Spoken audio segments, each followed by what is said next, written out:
The flickering glow of 1,000 distant campfires often lulls us into a false sense of security, a primal comfort against the encroaching darkness. But imagine, for a moment, those campfires not as beacons of warmth, but as harbingers of an inferno, a man-made catastrophe so immense, so utterly devastating, it would etch itself into the very fabric of history, a scar visible from the heavens. This is not just a story of bombs and fire. It is a profound journey into the heart of human ingenuity and destruction. A chilling testament to the choices made under the most extreme pressures of war and the unimaginable suffering that followed. On the night of March 9, 1945, as twilight painted the skies over American airfields scattered across the captured Mariana Islands, Guam, Saipan, and Tinian, a meticulously planned operation was set in motion, unlike any before it. The air hummed with a tension that was almost palpable, a mixture of anticipation, apprehension, and grim determination. Ground crews, their faces etched with fatigue but their movements precise, performed the final critical checks on an armada of 325 Boeing B-29 Superfortress bombers. These magnificent silver behemoths, epitomes of American industrial might, stood poised, not just as machines of war, but as instruments of a new, terrifying chapter in human conflict. This wasn't just another bombing raid. This was Major General Curtis LeMay's audacious and deeply controversial gamble. As the commanding officer of the 21st Bomber Command, LeMay had decided to tear up the conventional rulebook of aerial warfare. His orders were radical, a departure from the high-altitude precision bombing that had, until then, yielded disappointing results. Instead, these B-29s were stripped bare, most of their formidable defensive guns removed, sacrificed for a single terrifying purpose: to carry an unprecedented double load of incendiary bombs. Each bomb bay, packed beyond its normal capacity, was crammed with clusters containing 1,120 M69 bomblets per aircraft. These weren't ordinary explosives. They were filled with napalm, a jellied gasoline designed to ignite and burn with an unholy intensity, scorching everything in its path at a staggering 800 degrees Fahrenheit. The objective was chillingly clear, yet ethically fraught: the densely populated Shitamachi district of Tokyo. This sprawling urban landscape, home to an estimated 750,000 souls, was a labyrinth of wooden homes, tightly packed into a mere 12 square miles. This was not a military base, nor a factory complex, but a living, breathing city, about to be turned into a crucible. As 1735 hours struck, the first silver B-29 groaned, then majestically lifted off from Guam's North Field. Against the canvas of the darkening Pacific sky, the roar of its 4 Wright R-3350 engines began a symphony of impending doom. One by one, bomber after bomber followed, each flying individually rather than in their usual protective formations. They were stripped, vulnerable in a traditional sense, but empowered by their horrific cargo. Leading this ominous procession were the Pathfinder aircraft, tasked with marking the target, not with precision bombs, but with an enormous burning X, a fiery beacon visible for miles, guiding the main force to unleash their loads from an astonishingly low altitude of just 5,000 to 7,000 feet, a fraction of their designed bombing height. What was about to unfold would not only demonstrate the overwhelming power of American incendiary warfare, but would starkly reveal why Japan's determined, yet technologically outmatched air defenses were utterly powerless to prevent what would become history's single most destructive air raid. This wasn't just war. It was an experiment in urban obliteration, a grim spectacle that would forever alter the perception of conflict. The Boeing B-29 Superfortress arrived in the Pacific Theater not just as an aircraft, but as a statement of unparalleled technological dominance. It was truly the most advanced warplane of World War II, a marvel of engineering born from an astounding national effort. This revolutionary bomber wasn't merely designed. It was meticulously crafted over 1.4 million engineering man-hours, representing an investment of a colossal $3 billion. To put that into perspective, the B-29 program alone surpassed the entire cost of the Manhattan Project, which developed the atomic bomb, by over $1 billion. This wasn't just building planes. It was a testament to American ambition, industrial capacity, and a relentless pursuit of military superiority. The B-29 was a beast of innovation. This four-engine heavy bomber boasted groundbreaking features that set it apart from its contemporaries. Its pressurized crew compartments allowed pilots and crew to operate at altitudes previously unreachable, without debilitating oxygen deprivation, extending their operational range and endurance. The remotely controlled gun turrets, a revolutionary design, allowed a single gunner to operate multiple defensive positions, significantly enhancing the aircraft's protective capabilities. And at its heart were the most powerful piston engines ever fitted to an aircraft, the Wright R3350 duplex Cyclone engines, each churning out 2,200 horsepower. The manufacturing process itself was a marvel of decentralized industrial power. Boeing, the primary contractor, churned out these superfortresses from plants in Seattle, Renton, and Wichita.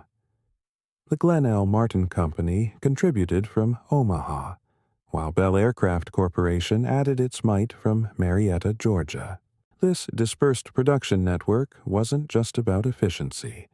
It was a strategic move to ensure resilience against potential attacks and to mobilize the nation's vast industrial base. Each B-29 was an impressive machine, stretching 99 feet in length with a formidable wingspan of 141 feet.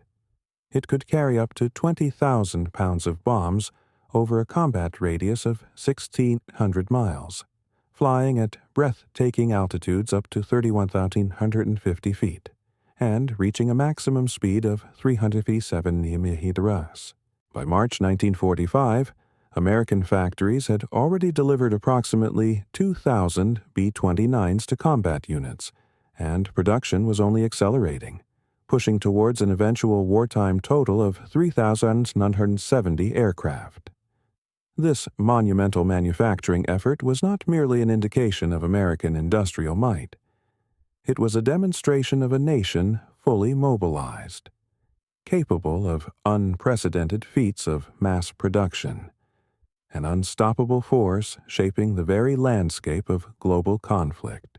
Boeing's Wichita plant alone was a testament to this, producing an astonishing 4.2 superfortresses every single working day.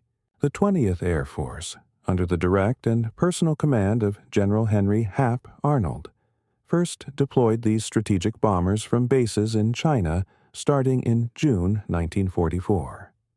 But it was the capture of the Mariana Islands that truly unleashed their full potential.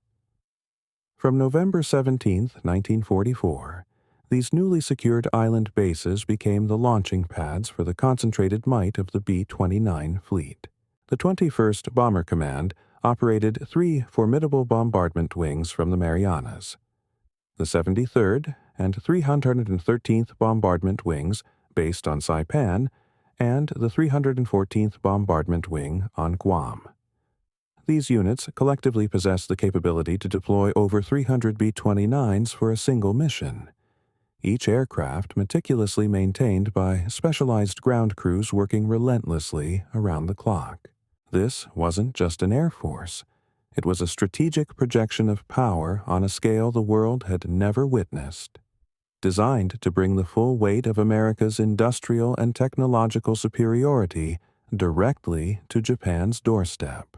In stark, almost tragic contrast stood Japan's air defense system, a patchwork of uncoordinated efforts, desperately clinging to an outdated doctrine. By early 1945, the Imperial Japanese Army and Navy operated as separate, almost rival entities, with command structures that rarely communicated effectively, if at all. This severe lack of coordination was a critical vulnerability, especially against a unified, technologically superior adversary.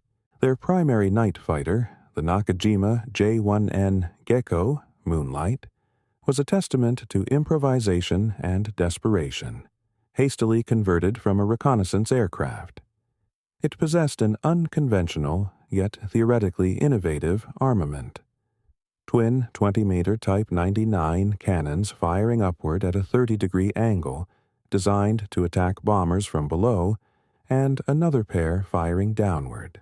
This oblique firing system, known as Schräge Musik in German service, allowed fighters to attack with minimal exposure to the bomber's defensive fire.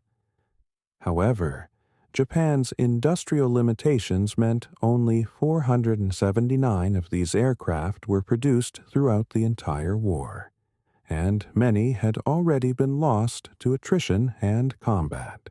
Another option, the Kawasaki Ki-45 Toryu, Dragon Killer, also served as a night fighter equipped with a more powerful 37mm cannon in the nose and similar oblique-firing 20mm cannons. But again, only 17 and 10 had been manufactured since 1941, an utterly insufficient number to counter hundreds of incoming B-29s. Crucially, neither of these aircraft possessed radar for night interception, forcing pilots to rely on primitive searchlights and visual identification, an almost impossible task against fast-moving bombers cloaked in the darkness of night. The chances of success were astronomical, akin to finding a needle in a vast, dark haystack. Ground-based defenses were equally inadequate, almost pitiful in their scope against the scale of the threat. Tokyo, a sprawling metropolis, possessed fewer than 500 heavy anti-aircraft guns to defend its entire metropolitan area. The Type 99 80mm gun formed the backbone of their high-altitude defense, while the Type 98 20mm cannon offered some close-range protection, but with a highly limited effective ceiling of only 1,100 feet, far below the B-29's operational altitude. Most critically, Japan completely lacked fire control radar for its anti-aircraft artillery. Instead, they relied on optical rangefinders and antiquated sound locators, technologies that became utterly useless in poor weather or the pervasive darkness of night. The numbers painted a stark, challenging, and ultimately grim picture for Japan. While America could deploy hundreds of B-29s from the Marianas alone, Japanese forces operated perhaps a mere 200 operational night fighters across their entire home islands by March 1945. Fuel shortages, a crippling issue for Japan's war economy. Severely restricted training flights, leaving new pilots with minimal night flying experience, if any. Aviation gasoline had become so scarce that countless aircraft were grounded, their precious fuel preserved for the desperate defensive operations against the anticipated American invasion. A final, desperate gamble. The disparity wasn't just in numbers or technology. It was a chasm in strategic foresight, industrial capability, and logistical resilience. Japan was fighting a 20th century war with 19th century resources and, in many ways, an 18th century mindset. The stage was set for a confrontation where one side possessed overwhelming might, and the other desperate courage in the face of insurmountable odds. Major General Curtis LeMay, inheriting command of the 21st Bomber Command in January 1945, was faced with a stark reality. The strategic bombing campaign against Japan had, thus far, failed to achieve decisive results. Previous high-altitude precision bombing raids, conducted from 30,000 feet, were proving woefully ineffective. The formidable jet stream, with winds often exceeding 200 km/h, scattered bombs miles from their intended targets, turning precision into mere hope. Beyond the winds, the sheer strain on the B-29's engines, pushed to their limits to climb to such altitudes with heavy bomb loads, caused frequent mechanical failures. Magnesium alloy components, essential for lightweight construction, repeatedly overheated beyond safe operating temperatures, endangering crews and missions, and nature itself seemed to conspire against them. Dense cloud cover obscured targets 70% of the time, forcing bombardiers to rely on primitive radar systems that lacked the precision needed for pinpoint strikes. LeMay, a man renowned for his brutal pragmatism and unwavering determination, was not one to be deterred by failure. He was a commander who demanded results, and if the existing methods weren't working, he would invent new ones, no matter how unconventional or controversial. After analyzing these critical operational challenges, LeMay made a revolutionary decision that would fundamentally transform the air war against Japan, forever altering the course of the conflict and etching his name into the annals of military history, albeit with a complex legacy.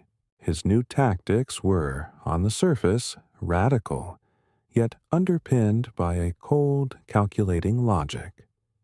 LeMay ordered nearly all defensive guns removed from the B-29s, with the exception of the tail positions. This drastic measure allowed each bomber to carry a staggering 7 tons of incendiaries, effectively doubling their normal load, which typically consisted of 3.5 tons of high explosives. The rationale was simple: more fire, more destruction. Furthermore, flying at a much lower altitude of 5,000 to 9,000 feet would achieve multiple critical objectives.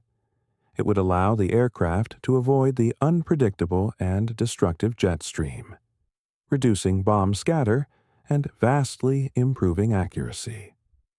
It would also significantly reduce engine strain, mitigating the mechanical failures that plagued earlier high-altitude missions. Night attacks were another crucial element of this new strategy. Japan's night fighters, as discussed, lacked radar, and their pilots were largely untrained in night interception. By operating under the cover of darkness, American bombers would minimize their exposure to these threats, though the low altitude would expose them to more conventional anti-aircraft fire. To maintain order in the dark, individual aircraft would navigate using newly developed LORAN radio signals, attacking in a continuous, hour-long stream rather than concentrated formations.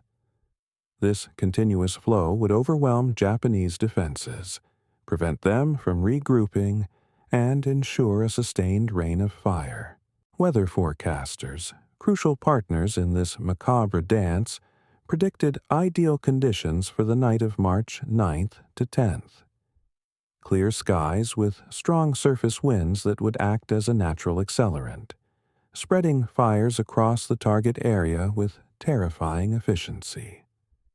The target selection itself revealed the cold, strategic nature of the operation.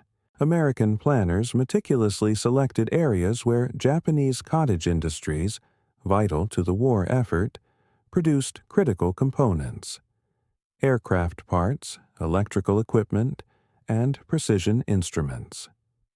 These small workshops were not isolated industrial complexes.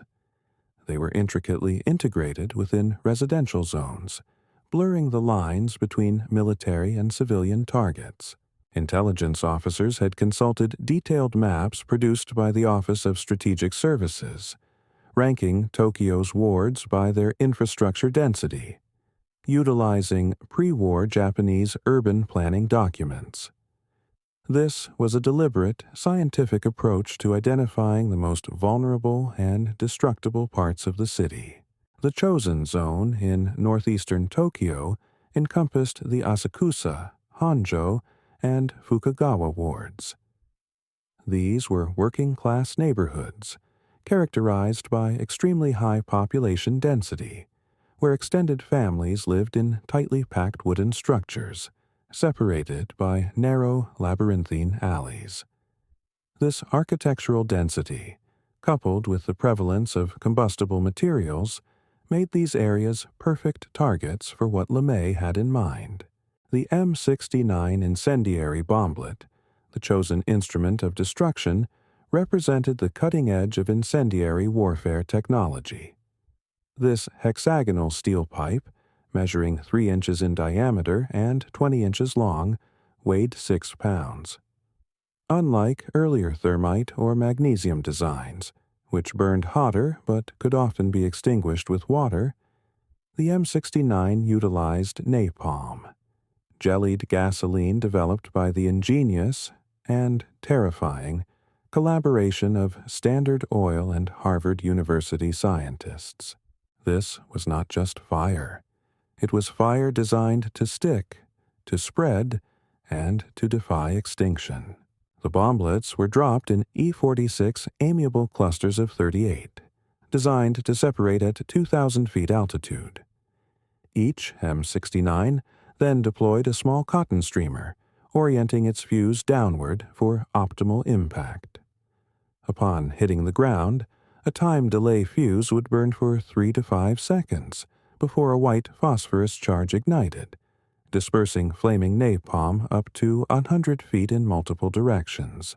The delayed action was a stroke of cruel genius, ensuring the weapon would be lying on its side when it detonated, maximizing the spread of incendiary material through and across buildings, not just creating a single crater.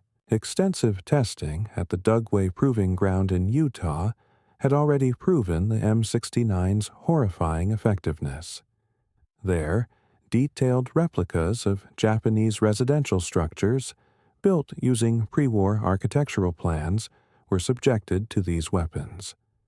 The tests demonstrated that the M69 created multiple, simultaneous ignition points across wide areas, with napalm that adhered tenaciously to surfaces and actively resisted water-based firefighting efforts. This was an unstoppable, self-propagating fire machine. A single B-29 carried 40 cluster bombs containing 1,520 individual bomblets. Out of the 325 bombers launched, 279 ultimately reached their target. Operation Meetinghouse would unleash approximately 424,000 incendiary bomblets on Tokyo, creating an unprecedented concentration of fire-starting devices. American planners calculated that this density would inevitably create a self-sustaining conflagration, a firestorm where separate fires would merge, generating powerful hurricane-force wind currents that would spread the inferno far beyond the initial impact zone. This was not a bombing raid. It was an act of deliberate, engineered apocalypse. The clock ticked towards destiny. Just after 5:30 p.m. on March 9th, the first B-29, piloted by the mission commander, Brigadier General Thomas Sarsfield Power of the 314th Bombardment Wing, lifted off from Guam. Over the next harrowing hours, bomber after bomber followed suit, taking off at precisely 50-second intervals from the 3 island bases, a continuous stream of silver giants ascending into the Pacific twilight. The round trip, a grueling 14-hour journey, would push both men and machines to their absolute operational limits. Crews flew in lighter flight gear, forgoing their heavy suits, taking advantage of the warmer temperatures at lower altitudes.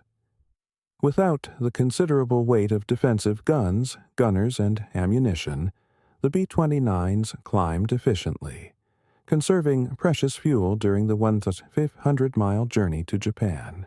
As they approached the Japanese coast, the majestic, snow-capped peak of Mount Fuji served as an unmistakable, almost haunting navigation checkpoint, a silent witness to the unfolding tragedy. In Tokyo, the air raid sirens began to wail around 10:30 p.m. Yet, most inhabitants, perhaps dulled by previous less effective high-altitude raids, initially remained in their homes, a widespread sense of complacency pervading the city. This tragic underestimation of the coming horror would prove fatal for tens of thousands. Tokyo's civil defense preparations were catastrophically inadequate for what was about to descend upon them. The city, home to 3 million residents, possessed a mere 18 concrete air raid shelters, capable of protecting only 90,000 people. The vast majority of families relied on bugo, shallow trenches covered with boards or simple dugouts, structures that offered minimal, almost laughable protection against incendiaries. The city's 8,000 firefighters, a force designed for peacetime emergencies, were equipped primarily with hand pumps and bucket brigades, utterly unsuited for a widespread inferno. Neighborhood associations had organized civilian firefighting groups, but these consisted mainly of elderly residents, women, and teenagers, armed with nothing more than sand buckets and water containers, a pathetic defense against an engineered firestorm. The first Pathfinder B-29s arrived over Tokyo at 12:08 a.m. on March 10th, approaching from different directions, a ballet of destruction designed to pinpoint the target zone. Flying at just 5,000 feet, they dropped M47 napalm bombs, which immediately ignited, creating highly visible fire markers. Soon, an enormous, blazing X was etched onto the urban landscape, a horrific guide for what was to come. The main force arrived minutes later, their bombardiers aiming for this illuminated, fiery beacon. Weather conditions, as predicted, proved critical. Clear visibility, coupled with strong surface winds between 17 and 28 km/h, with gusts reaching up to a staggering 45 mph. These winds were not merely a factor, they were an accomplice to the destruction, transforming a mere raid into an apocalyptic event. As the M69 clusters separated and descended, observers in the aircraft above described them as metallic objects glinting in the burgeoning firelight below, a sight that preceded an unprecedented wave of urban destruction. Within minutes, thousands of individual fires erupted across the target zone. The strong, accelerating winds quickly seized these nascent blazes, spreading flames from building to building with terrifying speed, merging separate fires into a single, massive conflagration. It was no longer a city, it was a furnace. Temperatures at ground level soared, exceeding an unimaginable 1,800 degrees Fahrenheit, hot enough to melt glass, warp metal infrastructure, and ignite asphalt.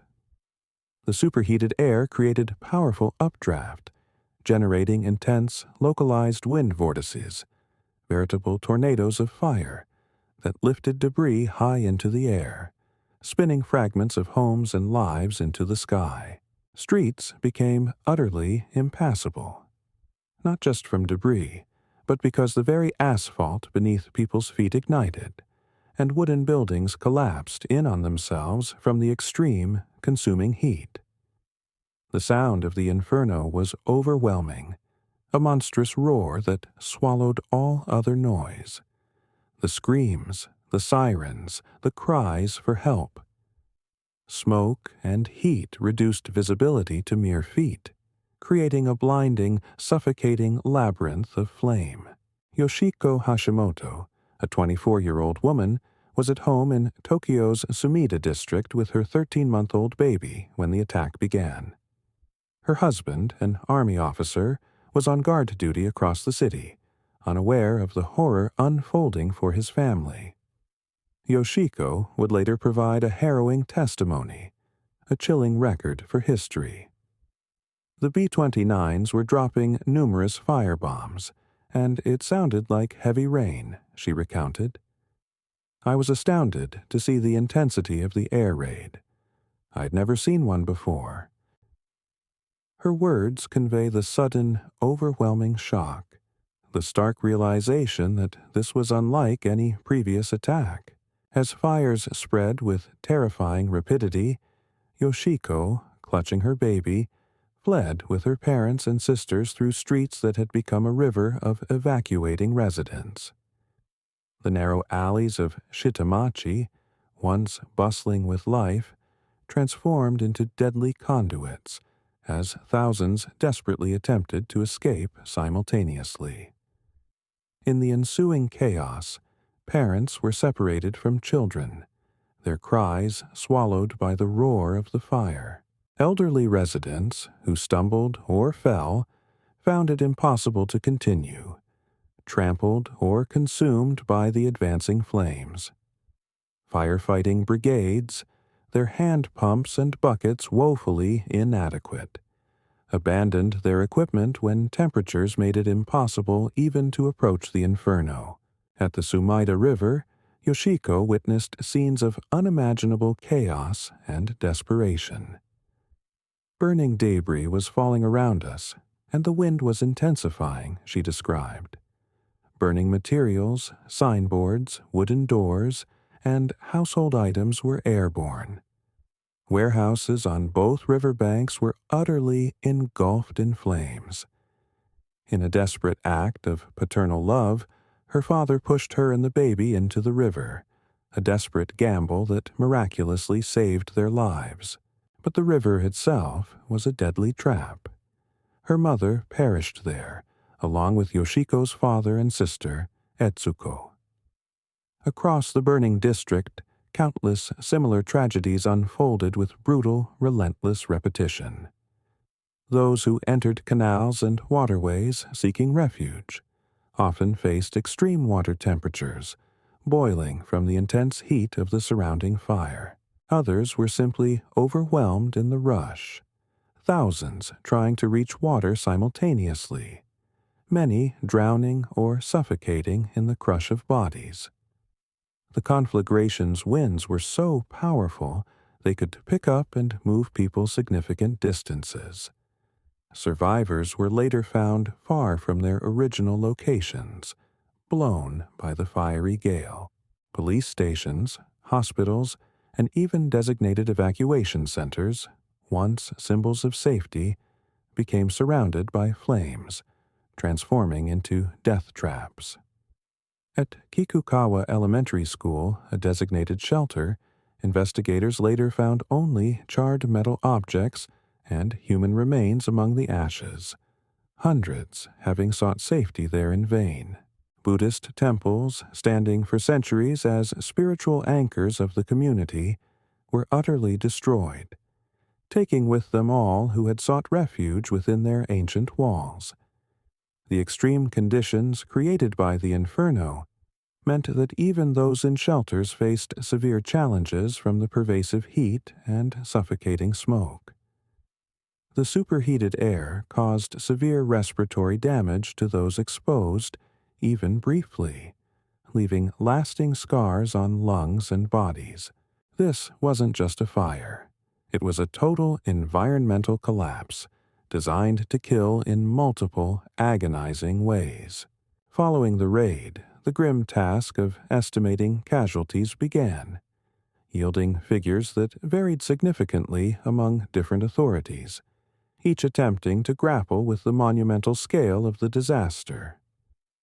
The United States Strategic Bombing Survey, with its meticulous analysis, calculated a staggering 87,793 fatalities and 40,918 injuries. The Tokyo Metropolitan Police Department reported a tragically similar figure, 83,093 deaths and 40,918 wounded. However, the Tokyo Fire Department, witnessing the devastation firsthand, estimated an even higher toll, 97,000 killed and 125,000 wounded. Despite these variations, the historical consensus today indicates that over 100,000 people died in that single night, a number exceeding the immediate casualties from either of the atomic bombings of Hiroshima or Nagasaki. This often overlooked fact underscores the unparalleled destructive power of conventional incendiary warfare when applied with such overwhelming force. The attack annihilated 267,171 buildings across 15.8 square miles, effectively eliminating 25% of Tokyo's structures. This wasn't just property damage, it was the obliteration of homes, businesses, and communities. Over 1 million survivors were left homeless, their lives uprooted, their sense of security shattered. The industrial impact was equally severe. More than half of Tokyo's manufacturing capacity, crucial for its war effort, was conducted in small workshops integrated within residential areas. Their destruction not only crippled production of essential war materials, but also shattered the delicate ecosystem of skilled labor. Thousands of skilled workers were either lost to the flames or displaced from the city, their expertise irreplaceable. American losses, in stark contrast, were minimal, almost negligible in the face of such devastation. Only 14 B-29s failed to return, with 96 airmen listed as killed or missing. Several bombers encountered severe turbulence, not from enemy fire, but from the thermal updrafts created by the colossal fires below, causing momentary loss of control. Others received anti-aircraft damage during their low-level runs, though Japanese gunners, unaccustomed to tracking aircraft at such unusual altitudes and hampered by poor visibility, struggled to achieve significant hits. Aircrew members later reported detecting the acrid smell of smoke and witnessing the fires even at their operational altitude, a visceral testament to the inferno raging below. Crews who had initially questioned LeMay's radical tactics were sobered, perhaps even haunted, by the operation's immense scale and impact. General LeMay himself later reflected on the profound moral implications of his actions, a chillingly candid admission. "I suppose if I had lost the war, I would have been tried as a war criminal." This statement encapsulates the brutal calculus of total war, where success dictates justification. General Arnold, far from questioning the morality, sent congratulations, proclaiming, "This shows your crews have the guts for anything." The operation's impact immediately and decisively influenced American strategy. Within 10 days, similar devastating raids struck Nagoya, Osaka, and Kobe, bringing the firestorm to Japan's 4 largest cities. The campaign then paused, not due to any moral qualm, but simply because the 21st Bomber Command had exhausted its incendiary bomb supply. Production immediately surged, with American factories prioritizing M69 manufacturing, relentlessly feeding the war machine's insatiable appetite for destruction. The disparity between American and Japanese capabilities had reached its maximum, a chasm that Japan could never hope to bridge. The contrast between American and Japanese capabilities by early 1945 was not merely significant, it was a chasm, a demonstration of industrial and technological disparity that had reached its absolute zenith. While the United States possessed the immense capacity to replace lost B-29s within a mere matter of weeks, Japan, with its dwindling resources and shattered infrastructure, could not rebuild its destroyed urban areas, nor could it replace the skilled workers lost to the inferno. American industrial production, a relentless engine of war, exceeded Japan's by a factor of 10. This wasn't just about manufacturing, it was about the fundamental strength of an economy fully mobilized, capable of sustained, overwhelming output.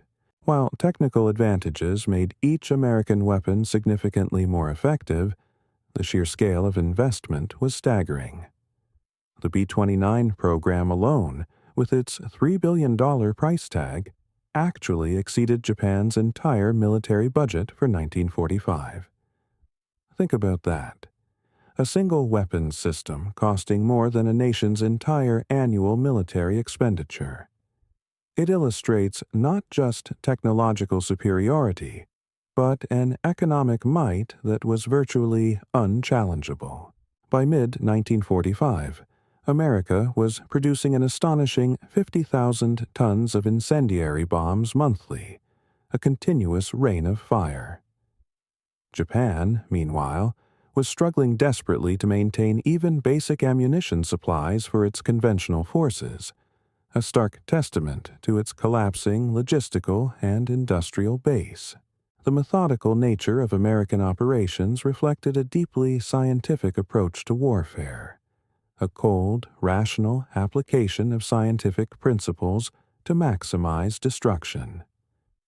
The Chemical Warfare Service had constructed detailed replicas of Japanese neighborhoods at the Dugway Proving Ground in Utah, using meticulously researched pre-war architectural plans. This wasn't random experimentation. It was a controlled scientific study of fire propagation. Standard Oil Development Company, through extensive chemical research, had perfected napalm, transforming it from a mere chemical compound into a devastating weapon. Harvard and the University of Chicago contributed analytical studies on fire propagation patterns, dissecting how fires spread in urban environments.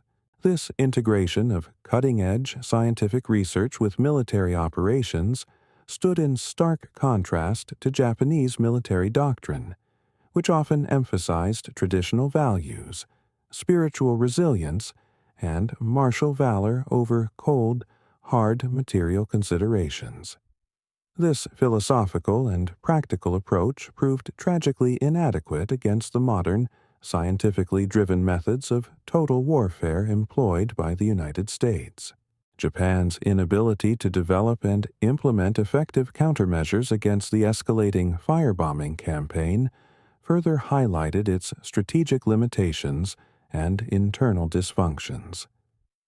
Despite a preliminary raid on February 25th that had already destroyed 28,000 buildings in Tokyo, authorities made only minimal improvements to fire defenses.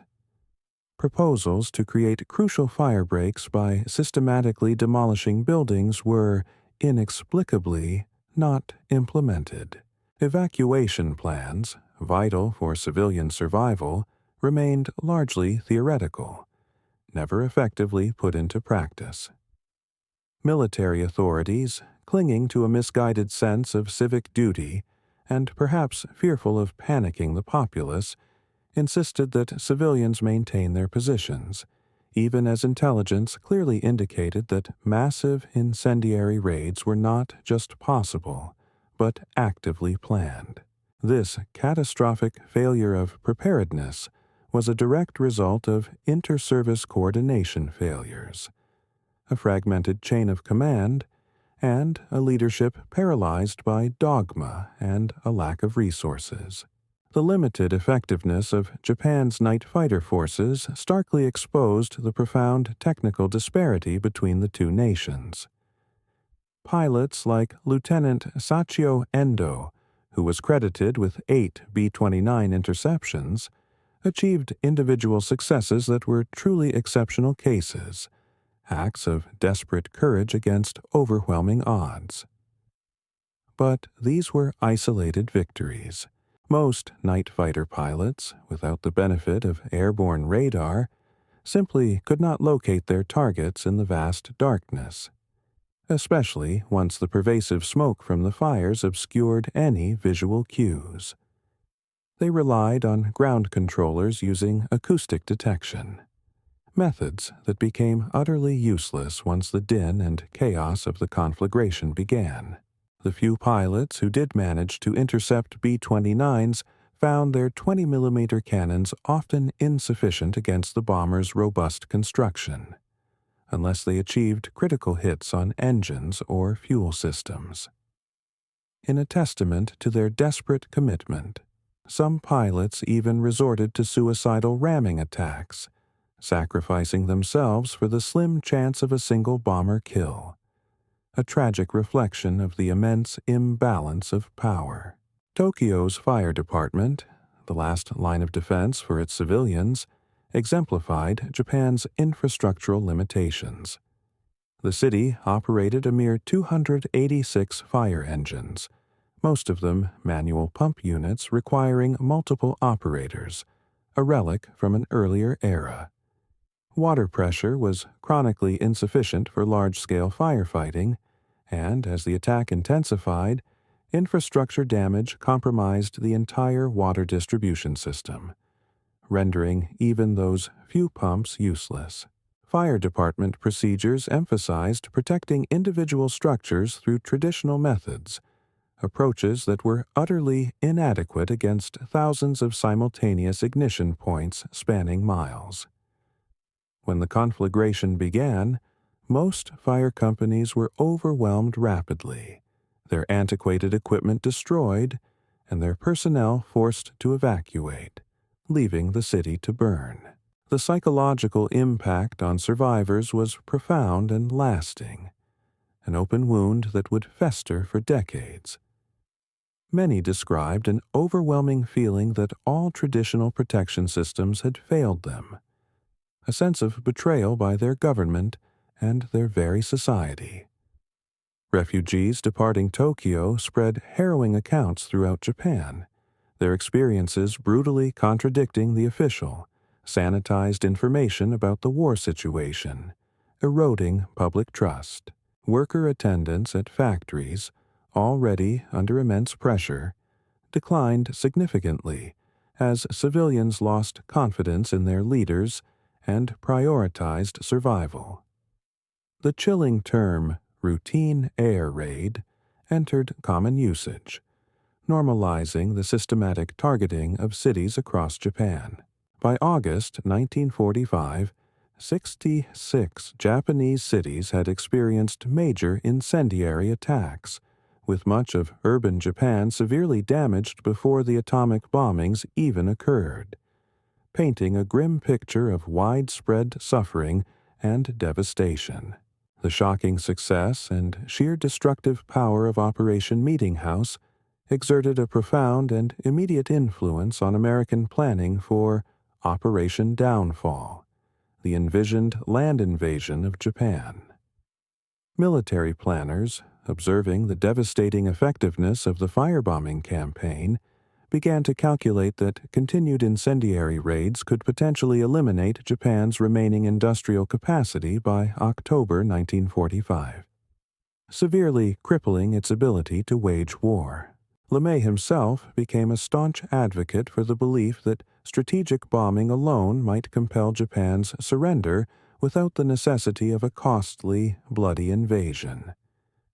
The Joint Chiefs of Staff, grappling with the grim projections, estimated that conventional bombing had already caused approximately 900,000 civilian casualties, and predicted millions more if the conflict were to continue with a full-scale invasion. These harrowing assessments undeniably influenced President Truman's momentous decision regarding the use of atomic weapons. For Truman and his advisors, the atomic bombs were not merely seen as alternatives to conventional bombing, but rather as potentially decisive psychological weapons, capable of delivering a shock so profound that it might finally break Japan's will to resist. The human dimension of this conflict, however, transcended national boundaries, affecting all who participated or endured. American air crews, witnessing the apocalyptic inferno they had unleashed, carried heavy psychological burdens for years, struggling to process their role in the operation, even within the context of wartime necessity. Richard Bale of the 9th Bombardment Group described being able to observe the fires clearly from his aircraft, an image that remained indelibly etched in his memory. Japanese survivors, for their part, lived with lasting physical disfigurement and deep emotional scars, their lives irrevocably altered. Families on both sides experienced irreplaceable losses that rippled through multiple generations. A testament to war's enduring legacy, the raid created countless orphans and widows, overwhelming Japan's already strained social support systems and contributing significantly to the monumental challenges of the post-war era. Recovery efforts immediately revealed the comprehensive nature of the destruction. Medical facilities in the target area were utterly eliminated, along with educational institutions, religious buildings, and administrative centers, crippling the very infrastructure of civil society. The morning of March 10th revealed a transformed landscape where eastern Tokyo had once existed. Only skeletal concrete and brick structures remained standing across miles of ash-covered ground, a desolate lunar landscape of ruin. Survivors, bewildered and traumatized, searched through unrecognizable areas for landmarks that no longer existed.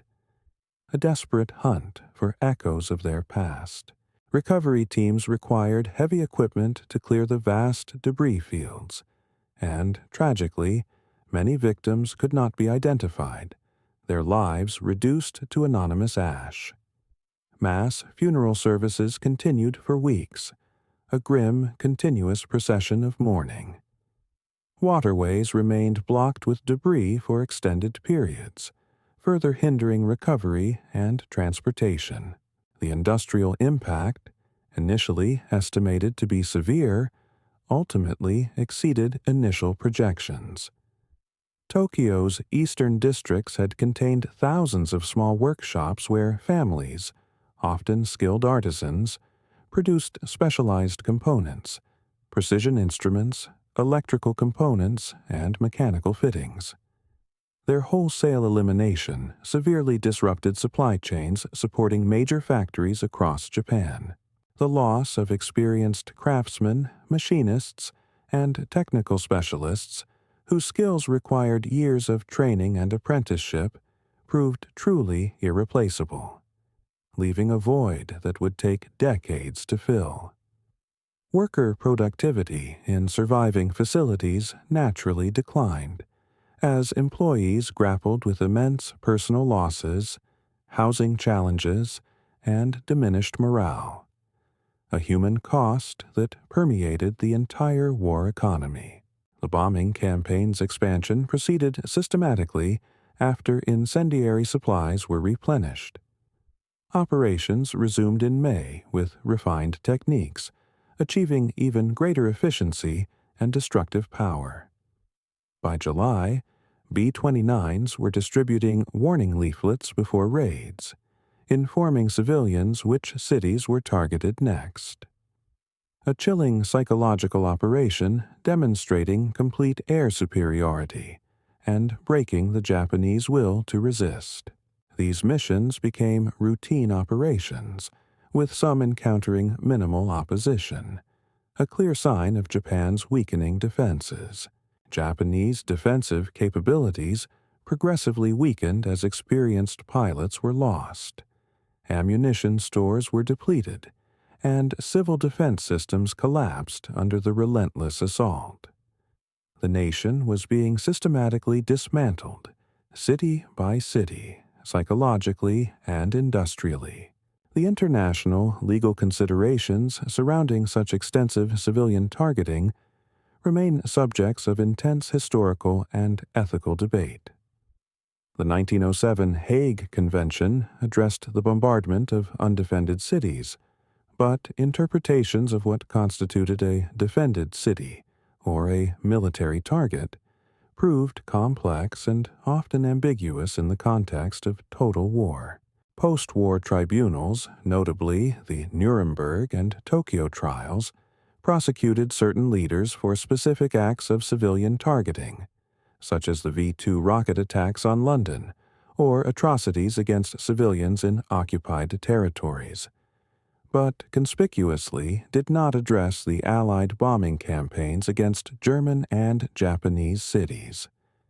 This created a powerful, if uncomfortable, precedent.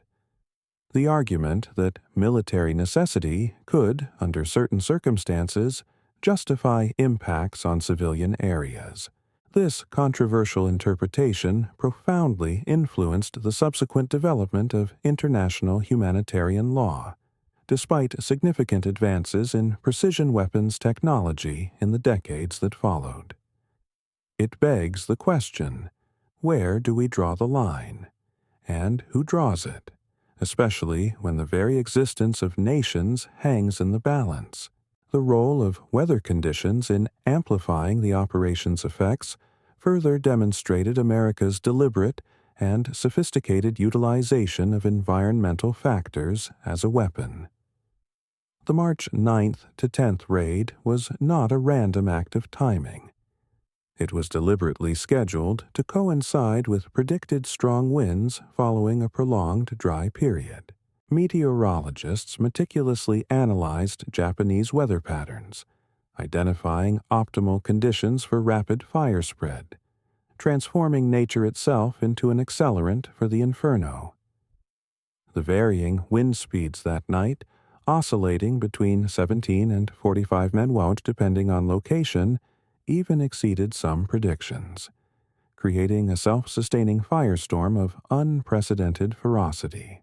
This deep integration of meteorological science with military planning exemplified the pragmatic, almost detached scientific approach of American operational methods, leaving no stone unturned in the pursuit of strategic objectives.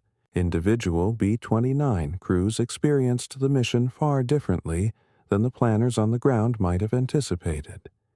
Many were profoundly affected by observing the terrifying scale of destruction unfolding beneath them. Air crew members reported that the immense plumes of smoke and atmospheric disturbances created by the firestorm were detectable even at their operational altitudes, miles above the inferno, a stark and visceral reminder of the human cost of their mission. Pilots had to manage their aircraft through severe turbulence created by the intense thermal conditions rising from the burning city, battling not just enemy defenses, but the very environment they had helped to create. Some crew members later requested different assignments, struggling deeply to reconcile their participation in such devastating operations with their personal values and moral compass.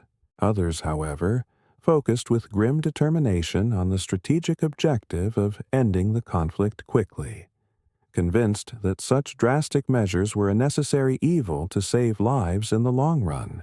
The Japanese military response, valiant but ultimately futile, revealed severe command and control limitations. Anti-aircraft units engaged continuously, their cannons barking into the night, but achieved only limited success in the darkness and pervasive smoke. Fighter squadrons launched approximately 90 sorties, a significant effort, but accomplished only scattered and ineffective interceptions, easily overwhelmed by the sheer number of incoming bombers. Tokyo's fire department leadership received insufficient warning about the true scale of the impending raid, leaving them utterly unprepared. Tragically, military authorities often prioritized protecting government and military facilities, while vast civilian areas burned unchecked, a grim reflection of a hierarchy that valued strategic assets over human lives in the moment of crisis. Communications failed rapidly as infrastructure was destroyed and messengers could not traverse the affected areas, leading to a complete breakdown of coordinated response, leaving citizens to fend for themselves in a burning hell. Post-war memorialization of the Tokyo firebombing reflects evolving historical perspectives and a complex narrative. Unlike Hiroshima and Nagasaki, which gained international recognition and a poignant universal symbol of suffering, Tokyo's firebombing remained less widely known outside of Japan, overshadowed by the unique horror of nuclear weapons. Survivors, often ignored in the broader historical narrative, advocated for decades to have their experiences documented and acknowledged. Katsumoto Sayotome, himself a survivor, became a tireless champion for this cause, establishing the center of the Tokyo raids and war damage, dedicated to preserving testimonies that might otherwise have been lost to history. The challenge of commemorating civilian losses while simultaneously acknowledging the complex historical context, including the causes and conduct of the war itself, created complex memorial narratives, often fraught with emotional and political sensitivities. Contemporary military strategists continue to study Operation Meetinghouse for insights into air power capabilities and, crucially, its limitations. The raid demonstrated unequivocally that urban destruction alone, no matter how immense, does not guarantee immediate surrender. Japan continued its desperate resistance for 5 more months after the Tokyo firebombing.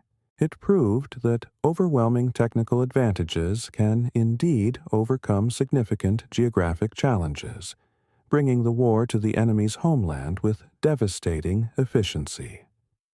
However, it also painfully illustrated that distinguishing between military and civilian targets becomes an almost impossibly difficult task in modern total warfare, especially when industrial capacity is intertwined with civilian life.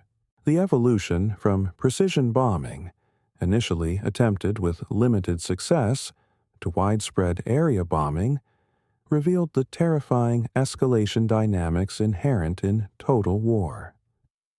The 21st Bomber Command initially adhered to established doctrine of precision strikes, but when these proved ineffective, LeMay pivoted to area incendiary attacks, which were operationally simpler and far more impactful. This progression occurred through pragmatic operational decisions, rather than explicit changes in policy, a chilling example of how doctrine can adapt to necessity in the crucible of war. By March 1945, urban area attacks had become tragically routine, with the target selection based on population density and industrial distribution, rather than pinpointing specific military installations. Survivor testimonies continue to document the lasting, profound trauma of that night. Many experienced persistent psychological effects decades later, their lives forever marked by the inferno.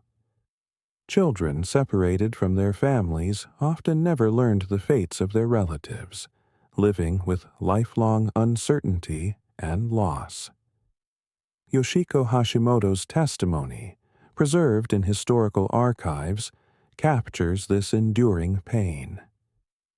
The memory of that night never leaves me. My mother, father, and sister died while my baby and I survived. I think about them every day. The social structure of working-class Tokyo was fundamentally altered. Extended families were dispersed, traditional businesses eliminated, and neighborhood networks that had existed for generations disappeared overnight. A profound and irreparable loss of community. The ultimate assessment of Operation Meetinghouse inevitably involves its complex and controversial role in ending the war. While historians continue to debate whether strategic bombing alone could have compelled Japan's surrender, the raids clearly accelerated Japan's military collapse. The systematic urban destruction created conditions where continued resistance became increasingly difficult, both practically and psychologically. Emperor Hirohito himself later referenced the relentless bombing campaigns and the dire domestic situation as critical factors in his ultimate decision to surrender. The 100,000 who died in Tokyo and the countless more across Japan tragically contributed to ending a conflict that a full-scale invasion might have prolonged, potentially causing millions more casualties on both sides. This grim calculation, providing little comfort to survivors, nevertheless influenced strategic decisions at the highest levels of command, a stark example of the utilitarian calculus of war. The story of Operation Meetinghouse serves as a chilling illustration of warfare's evolution, transforming from limited military engagements between armies to comprehensive societal conflicts that engulf entire populations. Residential areas, built and nurtured over generations, were obliterated in a mere matter of hours by weapons manufactured thousands of miles away, a testament to the brutal efficiency of modern logistics and technology. The conflict that began with territorial expansion ended with advanced technology directly affecting civilian populations who had minimal, if any, direct military involvement. The staggering disparity between B-29s carrying sophisticated incendiaries and Japanese defenders equipped with basic firefighting tools illustrated the decisive and overwhelming importance of industrial and technical capabilities in modern conflict. The historical irony remains that this operation's profound impact, the immediate casualties of March 10th exceeding even those of the atomic bombs, was tragically overshadowed by the unique nature of nuclear weapons 5 months later. The awe and terror associated with the atomic bomb allowed conventional bombing campaigns, despite their massive human toll, to receive less scrutiny. A dangerous historical perspective. This oversight, in turn, arguably permitted the continued development and deployment of conventional area effect weapons and various incendiary weapons in subsequent conflicts, without the powerful moral and international prohibition that became associated with nuclear arms. The statistics, cold and precise, provide only a partial understanding. 325 B-29s launched, 279 reaching target, 1,765 tons of incendiaries dropped, 15.8 square miles affected, 267,771 buildings destroyed, 100,000 casualties, 1 million displaced. But behind each number, behind every statistic, were individuals. American air crew members executing military orders, Japanese families in residential areas, children separated from parents, survivors dealing with profound, lifelong losses. Operation Meetinghouse remains history's most destructive single air raid, serving not as a military achievement to be celebrated, but as a sobering reminder about modern warfare's capacity for destruction, where strategic objectives can justify extensive civilian impact, and entire populations become tragically affected by industrial-scale conflict.